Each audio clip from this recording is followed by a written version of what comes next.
Okay, hello everyone and welcome to another episode of New Narratives Political Agenda with me, PJ Thum. So right off the top, I want to say New Narrative is fundraising to survive another year, and we need about $115,000 US dollars to survive. So if you are listening and you value the kind of work that we do, please do join as a member at newnarrative.com/join or donate at newnarrative.com/donate. So today we have Subhas, and I don't think you need any further introduction than that. I think in Singapore at least, he's joined the pantheon of one named artist. We have Madonna, we have Prince, we have Subhas. But before we go on, there are three of us sitting in front of a map of Southeast Asia. I'm wearing a red and black batik shirt, and my pronouns are he and him.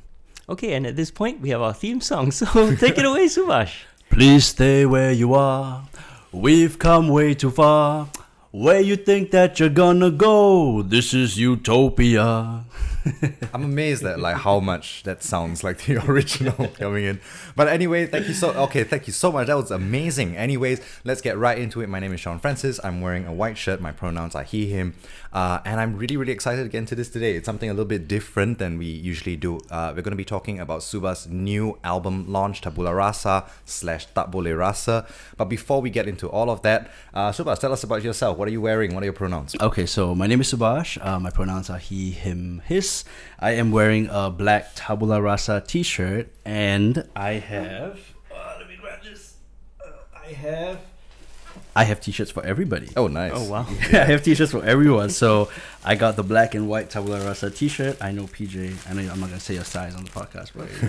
Oh, wow. Two of them. Yeah, Thank of you course, so much. black and white. Oh, nice. We got merch. There you go. Thank you. That's for y'all. And something we can maybe talk about later too if you want. I have scratch cards. Oh, wow. So this is how people can get access to the album. So Thank you. 2 for you, 1 for you, 1 for a friend. Oh, thank you very much. Gotta come bearing gifts, right? I already bought your album though. I know, and both of you are on the Telegram channel already. Yeah. So just a souvenir. These say authoritarian white. Oh, yeah. For those of you who are listening on the podcast, or I don't know if you can see it on the video, authoritarian white. That's cool. Yeah, it's the Pantone swap kind of concept. Yes. All right, so let's just get right into it, right? You have released this would be like your second major album right now, and it's a double album, right? Yeah. So tell us what is the concept? What is Tabula Rasa, and what inspired you to create this album?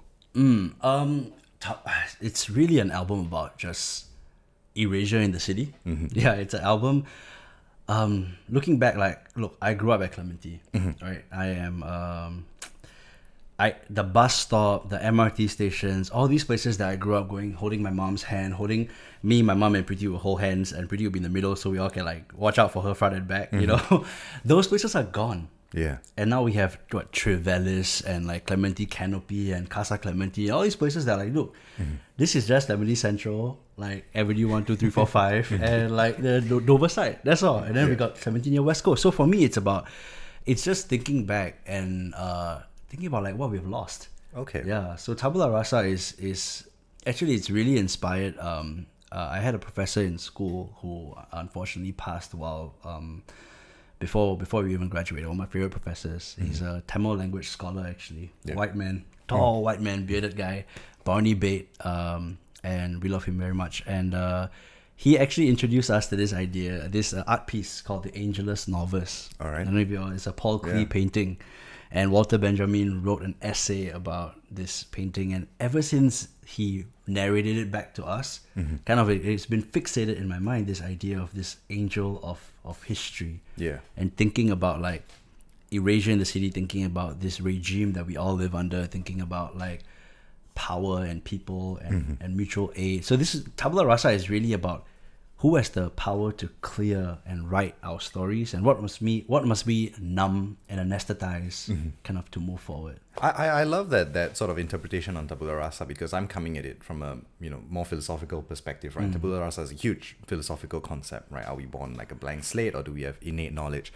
But I love the second twist that you put on that idea, right? Which is the title of the second part of the album, which is Tabula Rasa. So can you tell us a bit more about that?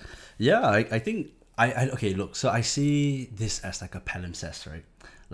We constantly are trying to erase, sketch, write our stories, tell our tales. Like I think that's why we do what we do. Yeah. I mean, this entire podcast, that's what the podcast is trying to do, to bring to share like alternate voices, to share different narratives of place. And I think like, so for me, Tabula Rasa is really to it's a more, so I guess Tabula Rasa is really grappling with big power and systems and asymmetries that way. Yeah. And Tabula Rasa is very much more community. It's much more intimate, it's much more personal. So you hear more like Tamil on the album, on the second half. You hear more like just me being completely raw about like, I mean, the last time we spoke, I don't know if it was my dad had passed at that time, and it was just very like very recent. I remember we spoke like right after that. So it's me like writing about that, writing about just how we resist on the second half. So I mean, the concept already is interesting enough for us to dive into, right? But I think another bit that's really, really new and really novel is the way that you've released this album here. So can you tell us more about that? Oh, it's a Telegram release. Okay. Yeah. Look, fuck Spotify. There's no two ways about this. Like, look, the founder, Daniel Ek founder of Spotify, is buying Arsenal. Yeah. Like, well, he's trying to. He's I trying don't to think buy the Crankers Arsenal. will sell, Yeah, but yeah, correct. Yeah, but you see, we did not like put our blood, sweat, energy, tears into making music for him and his company to pay a pittance to artists, and not just Spotify, all streaming platforms, all like en masse, like all of them. Yeah. So like there's no way to keep making to make a living, right? Unless you sign with the record label, but then they give you these loans. The whole music industry is messed up. It's exploitative. Like art dies. Like young people will eventually make what a few people on certain boards determine to be like popular music. Yeah. And sound will never evolve. Music and our truth will never be spoken to power through that. So we have to find independent means of releasing music, of finding our fans, of and the thing is like and of surviving, really of surviving. Yeah. If not, right, like so basically the Telegram release was me like thinking for months on how to do this. Whether it's like, should I put out a USB, should I put out a CD? Vinyl's out of the question because I don't have that kind of like capital to make vinyls. So it's really like, hey, everybody's on Telegram. WhatsApp has like privacy problems. It's basically Facebook, and like there was this switch. Like everybody was like, I think they had to sign that like agreement for like more data to be like accessible by Facebook, and that was like literally that the same time that everybody was moving over to Telegram. Yeah. And so I was like, hey, let's just put this out on Telegram, and this music belongs to the people, and like people should have the right to like download the music, save it, share it, remix it, do what they want. Yeah. I'm really fascinated by this. As someone who's trying to do something that's also member and crowdfunded. Right. And how would you respond when a conventional, a record label would argue, okay, the model is there because it works, because we put in marketing, we put in distribution, right? And we make sure that you get plays on the radio and, all conventional legacy media. And then that way you get a far wider audience than if you just create your own channel. And especially now when there's a billion projects out there on Facebook, on the internet, how do you gain differentiation, right? Yeah. And the marketing label would say, that's how we do it. So, what's your response to that? They're wrong. Like that's not true. Okay. And we just follow the money. So like an artist might get 100,000 plays, right? We can just do the math right now. So like look, someone on Spotify makes 0.004 cents per stream, and so if they get, let's say, 100,000 streams, that's $400 USD, okay? But $400 is split with the distributor, with the people who own depends if you own your masters, you own your publishing, right?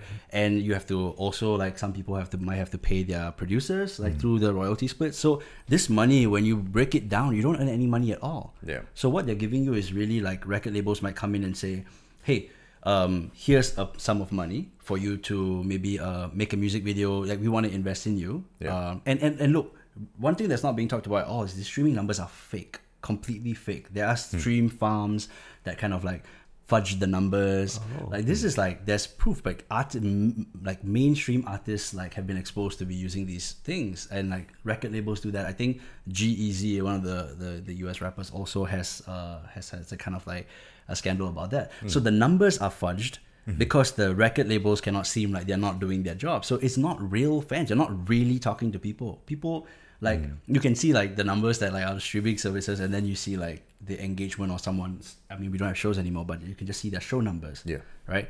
So, but I think for me, this when a record label says that, first of all, they won't talk to me. but then I think when a record label does say that, okay, here are the platforms that work, ultimately we gotta ask ourselves like, what are they actually doing? Like we actually can directly reach fans.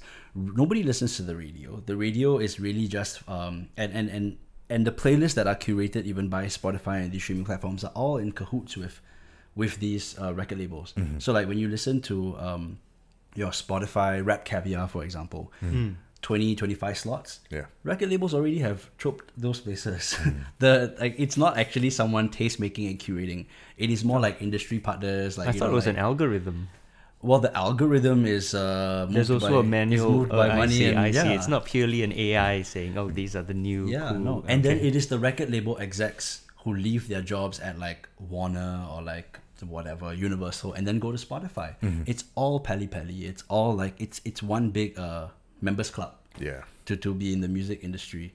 Yeah. So how did you do your own marketing? And I mean, distribution is entirely through this one channel, which is basically the cost, like I'm assuming, is negligible since it's Telegram and digital. But what about your marketing? How did you do that? Yeah, so I printed these scratch cards, and I have. So I think it's not just me. First of all, like I have a very small team, but a very like amazing, capable team of friends who I work with, and who I bounce all ideas off of, and so everything is self-funded. Yeah, and like people on Patreon have been supporting me, so shout out to my patrons. But yeah, I have really cool people who give me great advice too, and so like the scratch cards is one thing. Yeah, and it's all just building relationships lah. So I didn't know where to make a scratch card, and then I just go speak to people, tell them the idea, and just say, hey, can you do like 500-600 scratch cards? Can we do this in like a week plus? Can like Beverly, my friend Beverly, she designed everything. So yeah, like there's been just an evolution of the work over time lah. So there were scratch cards, there's t-shirts, but like I do these things not to like make money, but just to like give my friends, because like we are all here. Like we are in Singapore in 2021. Like we, you know, that this album exists, and we are all supporting each other's work. So for me, it's just like it makes me happy that I can wear my own t-shirt. That I don't have to wear Nike or I don't have to wear anything else. You know, it makes me proud that like we did this together. Yeah, I have to say, like listening to the album was quite a surreal experience for me, because having, you know, this extremely well produced, extremely well crafted album that was talking about criticizing the government, late capitalism. Joe Teo is explicitly mentioned there, you know, there are direct call outs there. It was very surreal to me, because you don't hear music like that. You've come to kind of assume a certain level of censorship, right? So I think the result that comes out of you putting it as a Telegram release is really, really quite impressive, right?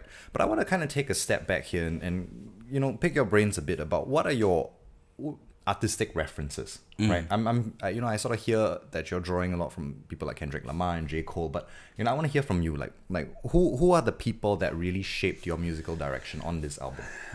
Okay, hip hop as a whole, and I'm talking about like hip hop again it's a black art form. We are all like guests in the house of hip hop, but it's been a very rough last 2-3 years for hip hop. I think a lot of my favorite artists have passed one way or another, like Nipsey Hussle, DMX, and a lot of young artists also who have met like an untimely demise. And so it's really me like going back and listening to how inspirational a lot of these people have been.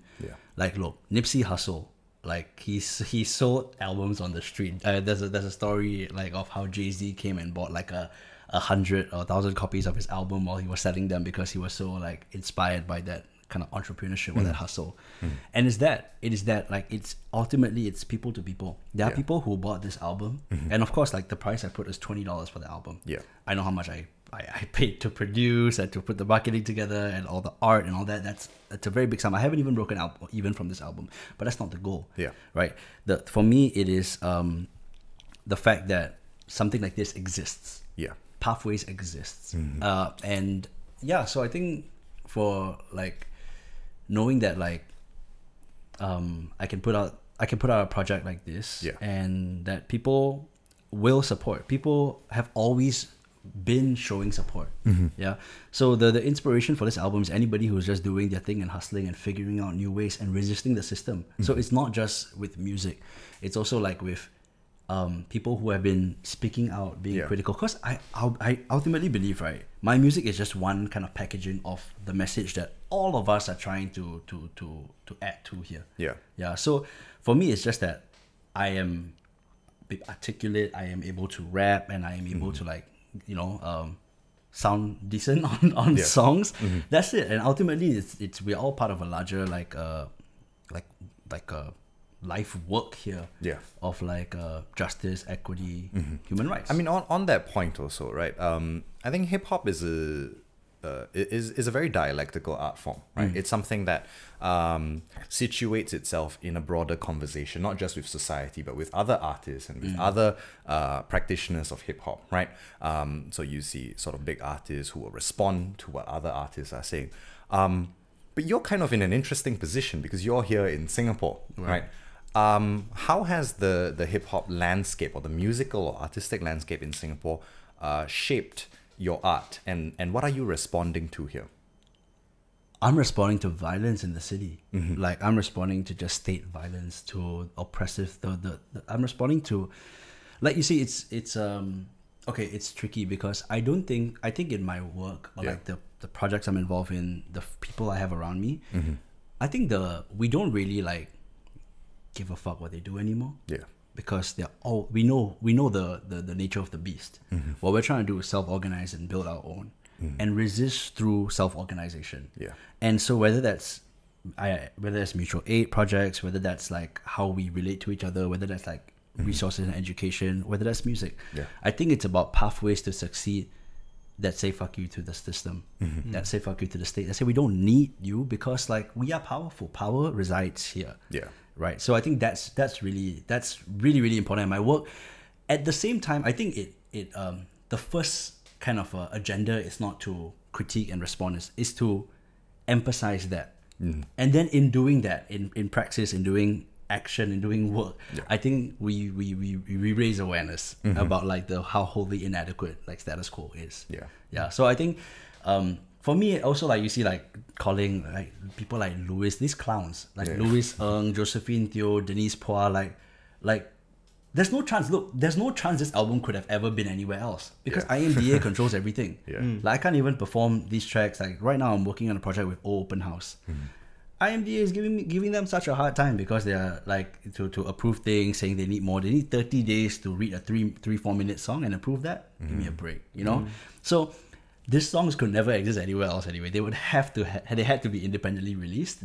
So I think right now my job is, while this happens, it is also to invite more people to this. Unplug from that system because you don't need that. Look, in 3 years since Not a Public Assembly, which is my debut album, since it dropped, I made $400 because I had 100,000 streams. That numbers were mine. I had 100,000 streams for 8-song album, totaled $400. Wow. I can't even mix and master one song, like and produce one. Like I can't do that. So in the first 2 hours of releasing it this way, I made $400. So it makes no sense. But what the system promises is that peace of mind, maybe that they can do this, they can handle everything. But while they're doing that, they kind of like really they sabo us, they sabo all of us. That's how it is. So I mean, while we're on the topic of the content of your songs, right? Take us through the creative process when it comes to writing your song, right? I noticed that a lot of the tracks on the album are extremely dense. You have multiple sections. So for example, Utopia, right? Our theme song, right? It has multiple sections, right? It goes from major key and then it takes on a darker tone, right? What is your creative process coming into the songwriting process? Yeah. I think it's to be just open-minded. me and my producer Chris, shout out to Chris at Fox_91 on Instagram. I love him very much. Okay. Yeah. We go into the studio and I know the words actually they come last. Yeah. For me, because all these ideas, I sit and I think a lot in my everyday. I try to read as much as I can, and I do a lot of writing, and I do a lot of work. Like, I don't even think this is work, but I just I spend a lot of time with a lot of people who are really dope and cool and interesting, and who are who make me think about a lot of these things. And I keep writing notes. So I always I go home and I write. And if sometimes nothing rhymes, at this point. It's just I write ideas down. And then when it comes time to make music, I really feel like because these ideas are really within me, my diaries, my notes, and I just feel like the words have to be shared. I'm compelled to write. Now it's I'm not even choosing to write. These words need to be beyond this private space. So when I get in the studio, we really just go in and have a vibe of how we want the songs to sound musically, which instruments. This album is different from Napa because of the live element. And most of the drums, everything was live. In fact, if you listen to some songs, they were the demos. Some songs were freestyles. We're just in studio mumbling, jumbling, and then we realized that that's the flow. Let me just write on this and just that. So if there are live tablas, flutes, drums, keys, these are all live. And then we have claps, we have singing. So to me, initially Tabula Rasa was supposed to be recorded live. I wanted to do this at the substation as a live performance, and the album would be recorded and tracked at the live venue space itself.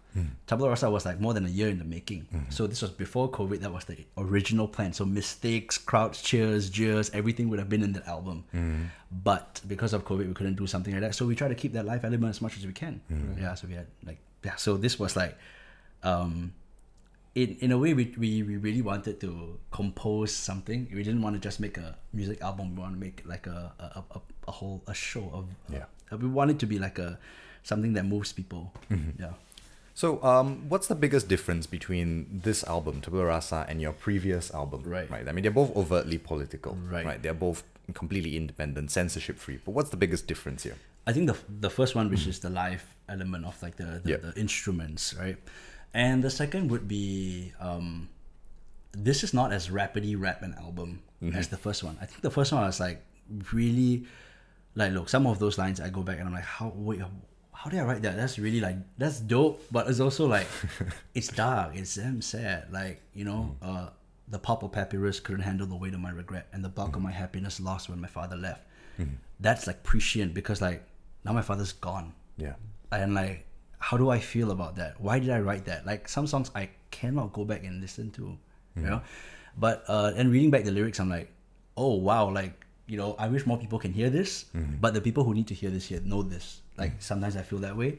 But I think, so beyond the live element, I think I really tried to unpack. So I don't see this as new ideas, and I just see them as different ways to kind of say things that we've been saying this whole time. Yeah. So songs like White Collar Crimes, for example, or I love, that's my favorite song I think I've ever made because it's up there. Utopia has to be number one. I love Utopia.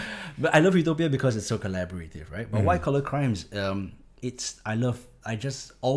knew whenever I look at one of these stupid ministerial addresses and I look at that crisp white collar on these ministers, I just look at this, I'm damn, I bet they didn't iron that, and I really and I look at the violence of that crisp white collar, and I think about who it's really hard. It's really hard to sit here and take the bullshit that this state, the violence that this state constantly kind of puts all of us under, and to see I have a lot of friends who are migrant workers in this country, and I spend probably more time with with migrant workers in Singapore than I do with Singaporeans, because I think they're nicer people, we'll talk. but really I see a lot of this firsthand. Doing the mutual aid project, we see so much, and I think that the taking some of those kind of experiences and putting it through music and writing in Tamil on white collar crimes is really because I'm speaking to a specific audience. I'm speaking to people who understand it. And I didn't even bother with the Tamil translations on Genius this time, because if you get it, you get it, you know. So yeah, songs like that where we really like I think I sing a lot on this. I sing a lot more on this album. Of course, like Chris's vocals are still like central with most of these songs, but like I was like for Heart of Gold, White Collar Crimes, like all these songs I'm singing a lot more. Yeah. And it's also just me trying to push myself to really think about melody. Yeah. More so than not more so than message, but more so than maybe a rap kind of cadence, a heartbeat, all the time. You know, Okay. If I can pick up on one thing you said though, when you said you spend more time with migrant workers because they're nicer people than Singaporeans, and I think that actually is very revealing about what this systemic violence has done to the Singaporean psyche. Because I don't think we're inherently, we're all human beings. We're not inherently better or worse. Yeah. But if you think about what happens to us when we grow up and live every day with violence enacted on us in pursuit of some vague idea of, all the justification, national unity, economic growth, right? And then we're reduced to being called digits, literally. And our value as people, as human beings, as citizens, is reduced to an economic concept, an abstract, separate from our humanity, right? It changes you as a people.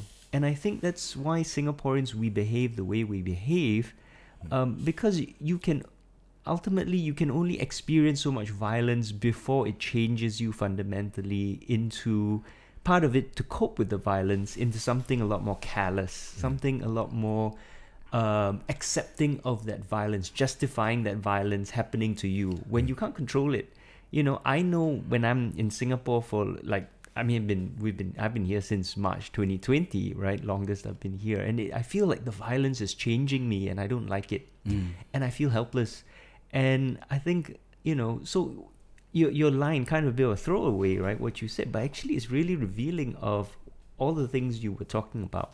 Yeah. And if I can ask you, right, how have the events of the past 3 years since your previous album, where you have gone from, I think, general obscurity to being well known in Singapore for your activism, for your music, and then of course the migrant worker crisis, you've seen that firsthand, right? How has that changed you? How has that affected you? Right. I think I can't say I've seen that firsthand, but I've seen my friends have experienced it firsthand, and we talked like mostly every day that time. But just before I answer that, I'll just say that like a conversation I had yesterday with a friend, Solar Pokes. So recently, like she designed a comic strip that Wake Up Singapore shared, right? It was that like, what is the power of like our art? Like Solar Pokes is a tattoo artist. I got a MF Doom tattoo right here. Oh, nice. So that's her work. But also like that comic strip, like what is our art really trying to do? And yes, mine is we should be angry, is to keep people angry, but also is to create systems where, so remember what we talked about, like self-organizing, it's to like give people the license to dream and imagine this, like the way that to show people that we have the power to imagine a future that has been obscure, like designed to be obscure, designed to be only like a class of people in this country can shape that future, right? So our art is supposed to show that, like, hey, there are many other ways we can imagine these relationships, these ways of relating to people, power, institutions, like there's so we can do this differently. I think that's one thing that like I've noticed that it's also something that I've maybe not really tried to do, but I realized that, this actually is really what's happening here. Like by doing this work that maybe doesn't exist, or that we think that we might be doing one thing, but really what we are trying to do is show people that there are other pathways on how to be successful, on how to live a rich life in this world, in this country, and we don't have to center ourselves. We can be doing things with community, through community, and all of us can reap those benefits. Yeah. But coming back to what you were asking me about, totally forgot what you're saying. How have the last 3 years changed? Correct. Yes. It's funny because I still walk like around sometimes, and I forget that like dang, like yes, I am on the proverbial like blacklist. I cannot trust everybody I speak to. I got people who love my work. I got people who hate my work. Like sometimes I forget because I'm just here. I don't really like walk around like I'm better or bigger than anybody. I'm just here. I'm regular as fuck. So I'm gonna be where I'm gonna be. You know, like so. Because for me, like this, I'm at the end of the day, I don't really think that I really don't think that I'm better than anybody else. Like just because I stand and can rap in front of a mic does not make me more educated. Does not make me like more trustworthy. Does not make me more anything than anyone else. I mean, I suppose that's sort of one of the advantages of not getting into the record label type of superstar, build you up, you know, and doll you up kind of life. But yeah, I actually want to press you a little bit on something that you talked about just now, right? Yeah. Which is the intercultural references that you make, right? The use of Tamil, right? So can you take us through maybe some of the references, okay, not all, but some of the references that you're making that English, you know, predominantly English speakers like myself missed out on, right? So maybe questions like, what is Malabar, right? Your first track, right? Malabar, what is that, right? What is the title track of what is the Tamil track name? What does that mean? Track number 4 on Tabula Rasa, right? Or what is Basa, right? Yeah, what are these things? Okay, well that's Basa. I feel like I have a guess. Maybe it's Basha. Yeah. Basha is like, you know, from Sanskrit. And also like Bahasa. It's the same root word. It's language. Right? Basha. Okay. But like, so like what language you speak is what you know, Basha, you know? Yeah. But it's also like the last syllable of my name, like Subhas. Bash. So in like Basha, if you say like in Tamil, it's like, is it Subhas? Basha, you know? So it's a play on that. There's a lot of like maybe I have them. Yeah, see, this is you know, you would I missed all of this stuff just because I don't speak the language. Yeah. Right. Well, what about let's say Malabar? Right. So Malabar is a place. Right. Okay. Malabar is a place. It also translates, I believe in Sanskrit, to slippery slope. Oh. Yeah. I was thinking of the jewelry store. Yeah, that's also the name of Malabar Jewelers. You'll see in Little India. This is not a sponsored podcast. But then, so it's that. But it's also, the interesting thing is that I watched Alfian's Merdeka. And I think, if I'm not wrong, so PJ, gotta defer to you on this one. Malabar is the name of a ship that was sailed around Singapore. I think it is the Dutch built with the Indian like labor, and then it was like a strip that the British kind of like stole from the Dutch, and then they sailed it around Singapore. Like, yeah. Well, I mean, that's not my area of expertise. Obviously, my area of expertise is post World War II Singapore history. But what you say definitely rings a bell. But I don't think I know much more about it. Right. I think I had a chat with a friend, Faris Jaraimi. Yeah, I had a chat with Faris. He's coming on the podcast too. So. Right. So we got like I actually remember Facebook messaging Faris about this when we were talking about this, but I'm not gonna pull it up right now. But Balaba is also the name of a ship. Yeah. And that's the ship that was referenced in Merdeka. Okay. And so the whole song is really was like kind of in a freestyle. Like we did it as a freestyle the first time. Like Chris was like, let's play some drums, let's do this, let's play with some noise. And then I just remember Walter Benjamin's essay. Yeah. And I was just like really riffing off of that and just like going and like talking about how, like, you know, the royal regalia will never belong with its people. Like, who built this place? You know, like it's stuff like that, like about really thinking about history, because this album for me was like it links to the song later, which is a song called DMT, which is the name of a drug, but also stands for Death Means Travel, and with Arundita. And the first line is like, what is life but a period of consciousness between eternities dichotomous?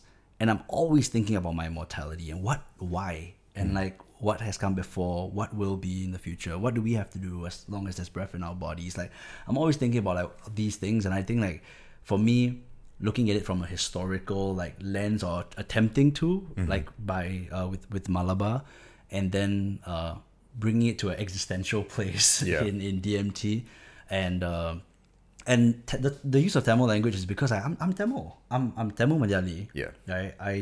I don't speak Malayalam. I didn't study Tamil in school, but I completely understand Tamil, and me, this was a commitment to who I am. Yeah. To my this is like me speaking to like people who understand Tamil. This is me also so I worked with a friend who to write the lyrics, and they wanted to be anonymous in this project, but so like it is me learning Tamil to be able to put it in a song, to be able to rap it in Tamil, and so it is that it was like, for me, that was like a kind of like growth. I really love writing in Tamil, because I imagine the words in Tamil, I just don't know how to type them and transliterate them.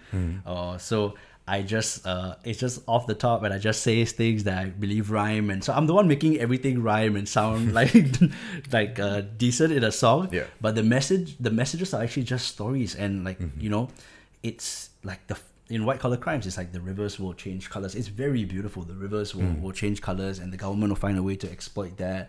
And like, you're standing on 2 feet, but we're not rooted to the ground. And even that feet is a foot that like the government has handicapped, and then they give you a crutch, and then they tell you to stand like that. It is that is the literal translation of a song. I believe one of the tracks you're talking about is Tale Elite.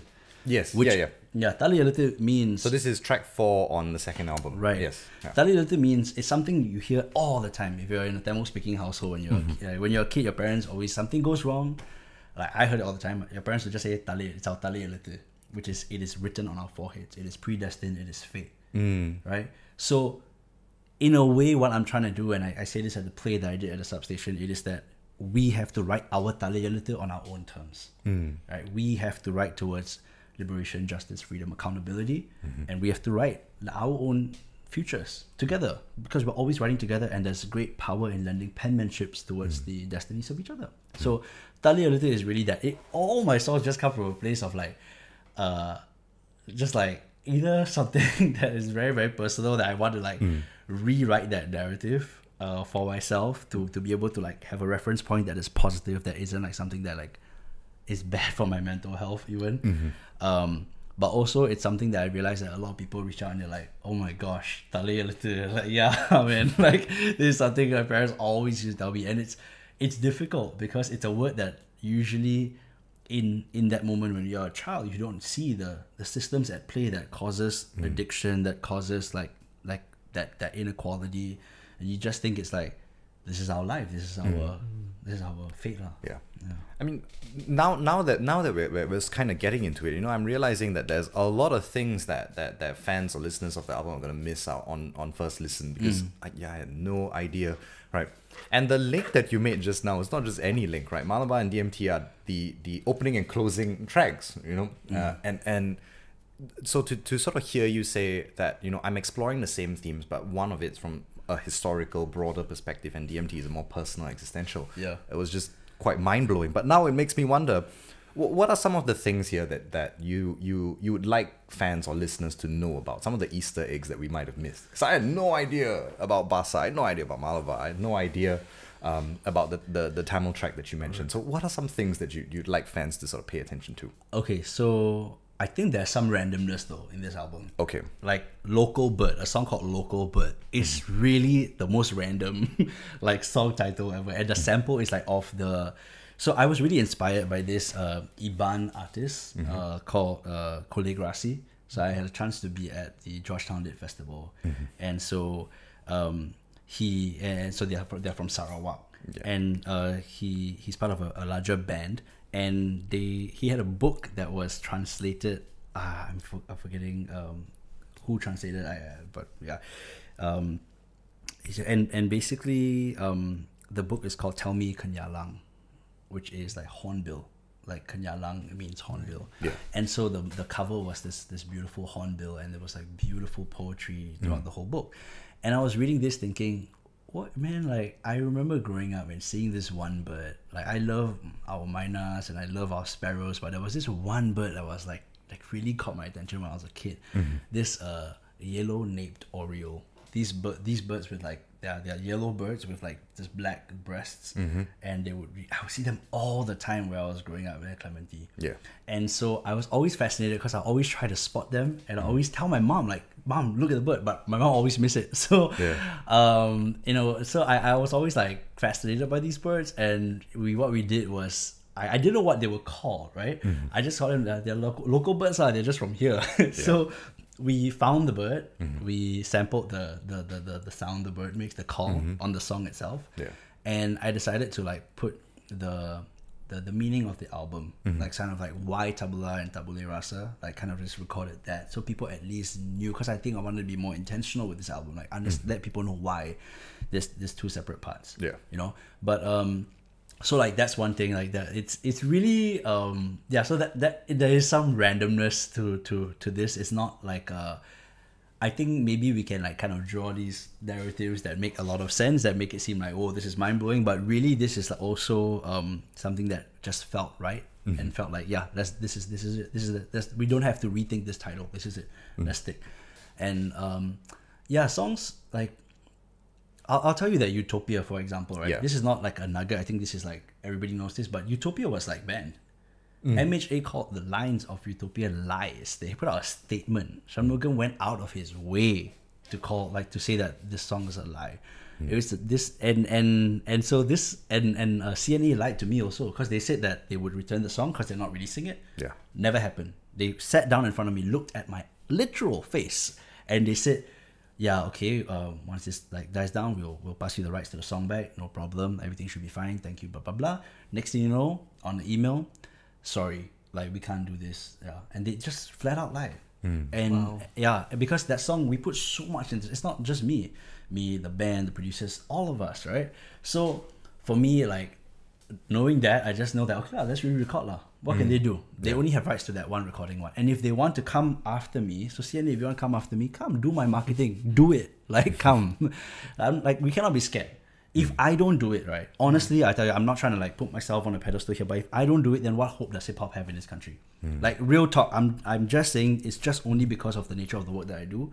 If I kowtow, if I don't, then that's really what will the 18, 16-year-old artists say? They will also like, okay, man, that's it, fall in line. Yeah. If even him, right? That's how it is. So, yeah. But in terms of like other nuggets of the album, I really think that you will hear an exploration of different tones. Okay. So like, yeah, I have like a higher voice that I like to do. I'm trying to sing on this album, and I think I gotta really quickly look at the track list, because I tell you, some of these, let me see, right here. Oh, here's something. Okay. Meet the People. Yeah. Check that song out. So Meet the People. I don't want to put too much of a spoiler, but what is... Meet the People was, look, we're moving to Clementi soon. Yeah. Like we're living at Toi now in a place that we rent. One day our MP comes to the house. Yeah. And you know me, I am always recording when I'm speaking to the police, when I'm speaking to MPs, because... Oh, so it's real. It's absolutely real. Okay, it's absolutely real. Yeah, so that's a excerpt of a recording from that interaction. So I won't spoil it too much, but it's just a small excerpt. I didn't, because I didn't have a untoward kind of experience there, like real talk. Like the MP was like really respectful, and she knew who I was. Yeah. So like, but yeah, that's an excerpt from an actual recording, and the things that we remix, like things that I was telling, saying back to the MP. Yeah. And just put that in the song, because this song is just like our real life lah. There's nothing more than like life. This is all just like ways to remember. When I'm dead and gone, I pretty will just listen to this album and like I'm so fortunate that I can make music, because like my voice, my words, the things I believe in, people can take the baton and run. Like I don't have to be here. I think the work is to be like not immortal, to be obsolete. The work is to be, my physical form should be unnecessary. Yeah. That's all I'm trying to do here. That's why there's an urgency to like creating. That's why I cannot hold on to music, because it needs to be out. Yeah. Like I cannot hoard it. I'm not waiting for a release date. I'm not waiting for like, oh, the fans, I gotta do this, I gotta market. It's out. It's free. Like this stuff here, what we're talking about in 2021, in 2051 it will be more valuable than it will ever be like today. Or I have to, and I'll be long dead before that happens. But what I know is that's only 30 years from now. No. I mean like maybe 100 years or what. I don't know how long we have, right? So we just do our best. Right. But I just think that students should be studying your stuff in schools by then. That's, I think, you know. And people, and many more people should be be doing this with this art form that we are all like we all take from. Like hip hop is something that most people like capitalize and commodify and sell and make profit. It's like today, right? Like what's happening, and there's a Instagram post going on, like what's happening with the COVID crisis in India. All these yoga studios owe India money. Owe the people of India money. Like real talk. And so I think like same, like as artists, what must we be contributing to the art form, which does not belong to us? Yeah. I think that's the same kind of ethos lah. But yeah, I really truly believe that like this is I'm not the one. Like this needs to be a leaderless movement. I said this in the last podcast also. I am not the one who knows, the one who wants to be at the forefront of anything. No, I just think that like this is the truth that I see, and I will speak that truth, and I fear nothing. Yeah, I am ready to go to jail. Nice. I am ready to die. I'm ready to die because the more I put out my stuff, the closer I am to that, to me being irrelevant and unnecessary. So for me, we need a revolution in this country, and I want my music to be a soundtrack to that revolution. Wow. Yeah. So it's powerful, man. So speaking of taking the baton forward, right? Yeah. Now, is there anybody in Singapore that's doing work similar to what you're doing, right? Any up and coming artists that you're looking at, kind of with a hopeful eye? Any projects you think we should be a little bit more in tune with, right? That inspire you? Yeah. SG Climate Rally. All right. Yeah. Actually, most people that y'all have interviewed in this podcast. That's why I've been like such a fan of like the work that y'all do. New Narrative itself. So I would say like the fundraiser that's coming up. Like, please, if you can, I know you're enjoying this podcast. Like, donate. Like, not donate, contribute, subscribe. Do something if you can. Like, join as a member. Join as a member. Yeah, that's so important. We need support. I would not be able to create what I create without Patreon, without the people who actually buy my album and invest in my work. Because there's and it's so powerful because we are voting with our dollars. If we're willing to we're willing to pay so much money for things that people. This is $20 to access this album. It is $5 to become a member of New Narrative, if I'm not wrong. Yeah. It's just like, and it's a very small amount of money that gets access to so much great work. So I think like the people who we have on the podcast, SG Climate Rally is doing some really important stuff. We got to shout them out on Labor Day. Of course, we got to shout SG Climate Rally out. Migrant Mutual Aid, a team that I'm very fortunate to be a part of, I think is doing really important work. But I would say to people, do your research. Do your research about people, about organizations, before we just blindly or just because it's popular or convenient, so simple just to sign up. Yeah. A lot of people, a lot of organizations here, like I'm talking about It's Raining Raincoats. I'm talking about like a lot of these, even in the migrant space, they're all like government affiliated organizations, they are all like people who put themselves before anything else.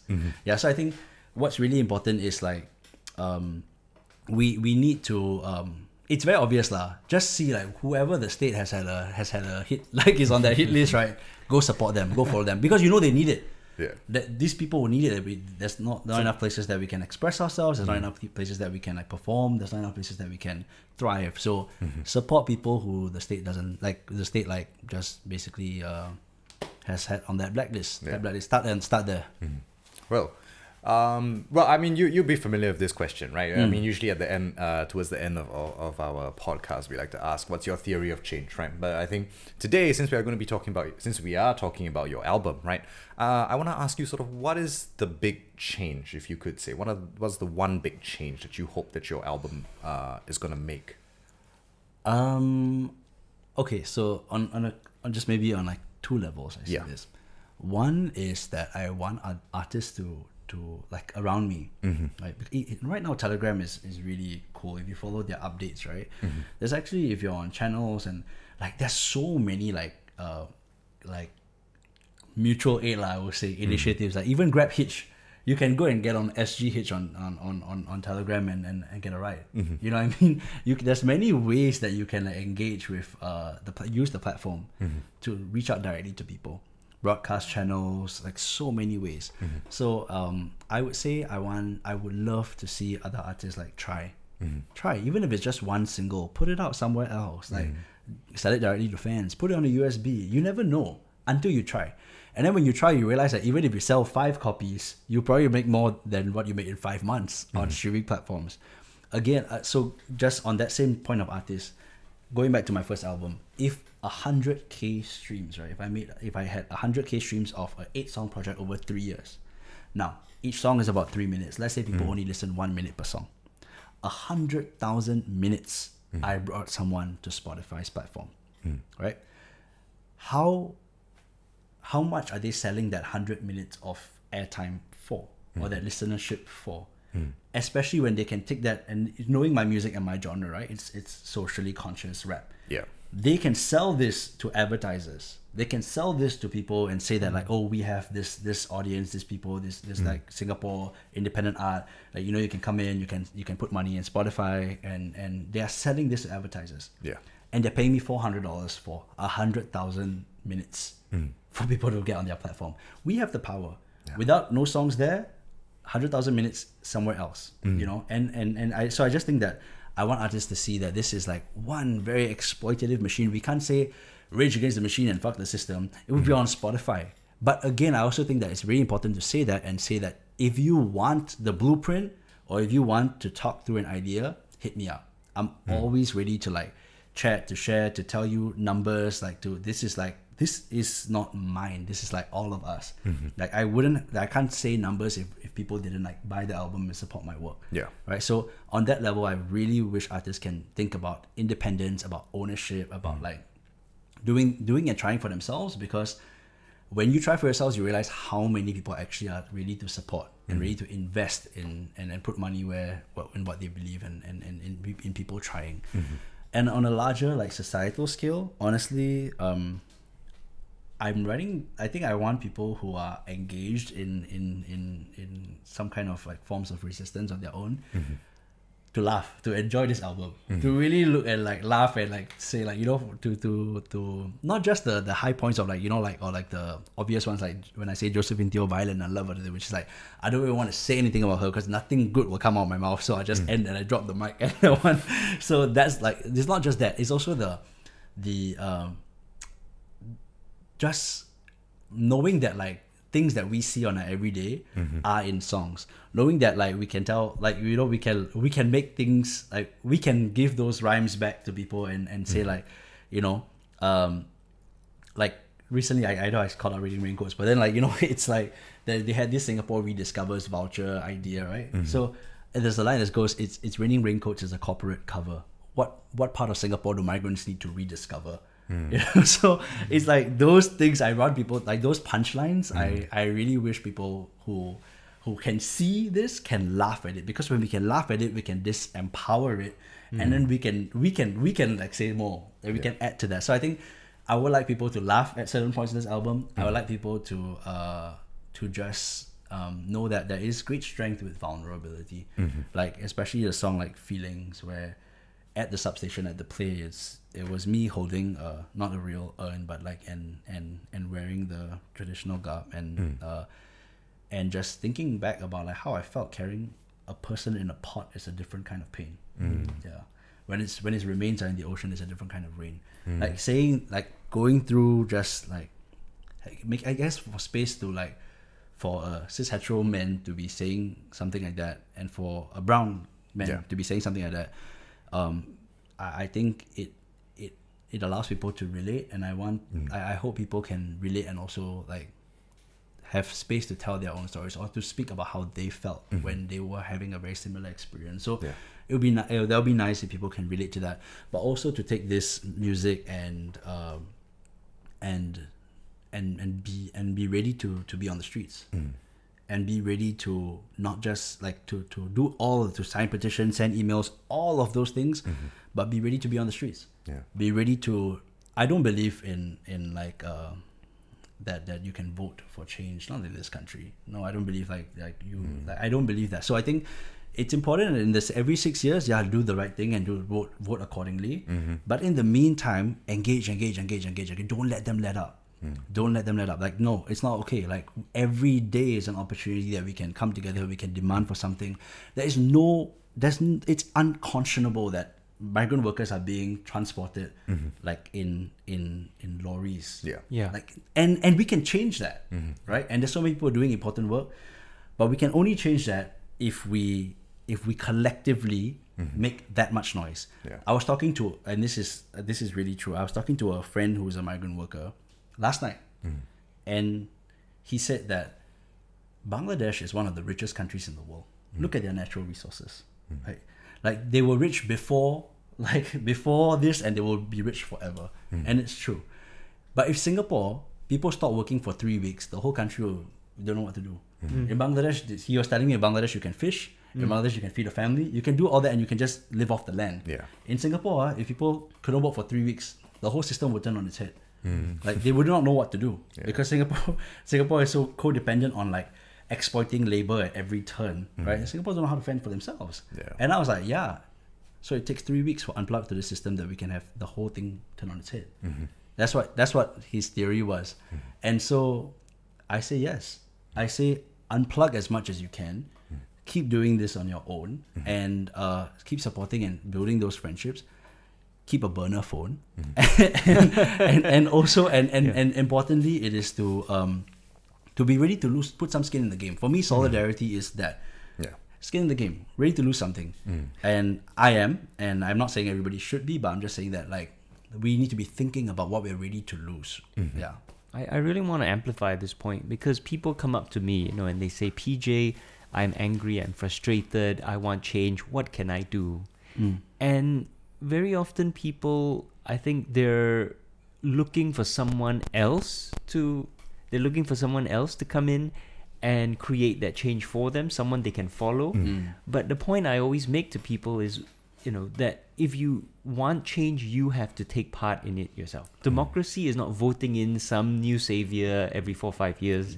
Democracy is participation. Democracy is collective action. And if you want change, you have to work for it because you can't expect anyone else to do it for you.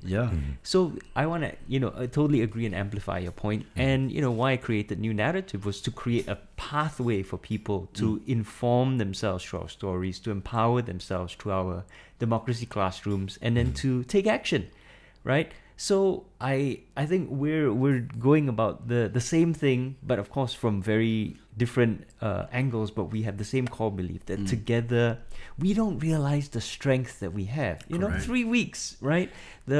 All of the country we brought to their knees if we stop working for 3 weeks. The kind of power that we have collectively, and yet we allow this small group of men in wearing white to somehow scare the heck out of us and control our lives. They can't arrest all of us. They can't throw all of us in jail. Like this is about human rights in this country. I'm completely with you. I think that's really what I want to inspire people to act, because again, raising awareness, we have been doing that. Like if you don't know the issues by now, then like just Google is your friend. But through action, like we can also raise awareness through demanding for this, through standing up and voicing up, that we raise awareness automatically. So I think that's really like praxis. We must center the work around praxis. That's my issue with so many people in the art scene even who are very good at like talking about like the issues or like aligning themselves when it's easy and convenient and popular, like you saw with the Black Lives Matter movement. India? What about India? Who's talking about that? Or like who's talking about what's happening in Myanmar? Right. So and I think that's where when it's lonely, when nobody else is saying something, like where are your morals and politics and can you say something? Like fuck a sponsor. So I think that's something also lah. But I think one, like overall at the end of the day, I know that I don't make music to be famous. I don't. I told you why I make music. I make music because I have a lot to say, and I grapple with my own mortality a lot, and I know that this is all temporary, and I just want to make sure that everything that I have to share with the world, I can share through as long as I'm healthy. I just keep doing like what I can physically. Then as long as I have a voice and I can think, and my mental capacities and faculties are there, I create. And then after that, it's done. Like after that, I just want to like I want to disappear. I don't want to be around. In fact, this is my last album I'm going to drop in this country. I don't want to make another album in Singapore. What else do I have to say? Like, what else is there to say? There's everything is here. Everything is in my first album and here. I don't have anything else I want to say. Like, maybe today, like, I might feel this way, but I think that now it's beyond like making albums anymore. Like, now I think it's more important is like, can I be a part of creating a rap union, a union for hip hop artists, so that they know that they're always safe. It is not. We are too small in Singapore, right? For one artist to drop at like wherever Aljuni or something like that, and for us to not all of us collectively support them, especially if they are independent artists and they are speaking just their truth. If they're rapping in Malay, Tamil, dialects, that's what we. And actually, another friend told me recently, dialects are not dialects; they are languages. Yes, they're kind of like marginalized into dialects. These are all languages. So whatever language of whatever is the mother tongue, speaking in mother tongue is and rapping in mother tongue and making music, let's support. We're far too small to be saying like, oh, no, that's whack. This is not. Like, for me, what's only whack is you align yourself with this state and power. That's whack. Never. Don't sit in front of me. Don't talk to me. I am focused on like voices of who are doing this on our own, who are speaking truth to power. So for me, it is like, we need to come together, because there's no way today I'm 29. Like this year I just turned 29. There's no way a 16-year-old rapper should go through what I went through. Which is like, no, where do we live? No money for rent, being chased out of here and there, parent in prison. We need, there's no way that someone should feel lonely. But we have to have a union where we can come together and support each other. If your mom or your parent, or if you're going through a health situation, we have money. We will find a way to get money to support you. So if someone needs help, we need to be able to voice that out and support each other, because we're stronger together. This is our money is not ours. My money is not mine. What I make from this album, it is to pay artists, it is to pay for a down payment for a house, but it's not mine. It is people invest in me so I can keep investing back. And that's what I mean, when we invest in each other, when you invest in an artist, right, that money doesn't go to some bank account in Europe. That money gets circulated within our communities. So after this album, I'm not gonna rant, but after this album, I wanna work to create a map of brown-owned businesses in Singapore, family-owned businesses in Singapore. We need to support each other. We need to know first, then we can support.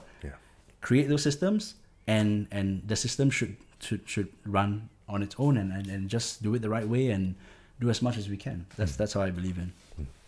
All right, I think that's about all the questions that I want to ask on my end. So, but before we end this, right, for all the viewers listening who want to get their hands on the album, how can they do it? Okay, so you can go onto my Instagram page. So it's at Subhas Music. So if I meet you in person, thank you. If I meet you in person, then I'll pass you one of these scratch cards, because Tabula Rasa is also about erasure, right? So it's to scratch this off with your $1 coin, which is also symbolic in some way, and then you can follow the instructions in the back. But what we'll do is we'll put a link in the show notes. So anyone listening to this or watching it on YouTube, you can just scroll down and the link will be right there. So just click on it. Maybe, I don't know if we can on the webpage we'll embed the QR code as well. We'll figure it out, but you can, I'm sure we'll be able to put it in the show notes. Perfect. No, thank you so much, and I really appreciate y'all having me. This is so fun. No, I mean, it was a really, really interesting album, and I felt it wouldn't do the album justice if we didn't talk about it, we didn't unpack it a little bit, because there's so many ideas, there's so many references, there's so many puns and punchlines in between the lines. So I just felt we really had to do this. It's a very, very dense, very complex album, and very different as well. A Telegram album, really never seen before concept, right? So we really just had to talk about it. So thank you so much for coming down to talk to us. Really, really fascinating project. I want to see how it develops, and I want more people to hear about it so I can talk about it. My God, it's there's the tracks that I want to talk about. There are things that there are lines in there that I think are really interesting, and there's some production stuff as well that I think is really interesting. So please go and listen to the album. I need people to talk about it with. All right, thank you so much. Thank you, and also a quick plug. So I will be performing as part of the fundraiser that PJ talked about. So you wanna shout that out a little bit? Yes, so New Narrative, an online festival as part of our fundraiser, and details, actually by the time this podcast comes out, details should be available on our website. So please do check it out, and Subhas will be part of that. So links, the links below as well. Thank you. All right. And so I want to thank Subhas for coming back on the show. Fantastic. I just love having you on, love talking to you. You are so, there's so much depth to you, right, to explore and investigate. It's just wonderful. And of course, thanks as always to Sean, co-host. Great questions. Thank you to you, our listener, to the people on Discord, our members on Discord. And also thank you to you, the secondary school student listening to this in 2051, who is listening to this because Subhas's music is now part of the official curriculum of Singaporean literature, and who is trying to study for it for your end-of-year exams, your O-levels, right? And you're trying to understand the intent of the author, and it's all right here. Thank you to you for listening to this as well. If Kendrick Lamar can win a Pulitzer, right? Why not Subhas? Why not, right? Yeah. And happy Ramadan month, everybody who is observing Ramadan. Yeah, so I just want to shout out all the Muslim listeners. Oh, yeah. Okay. Thank you very much, everyone. See you next week. Bye.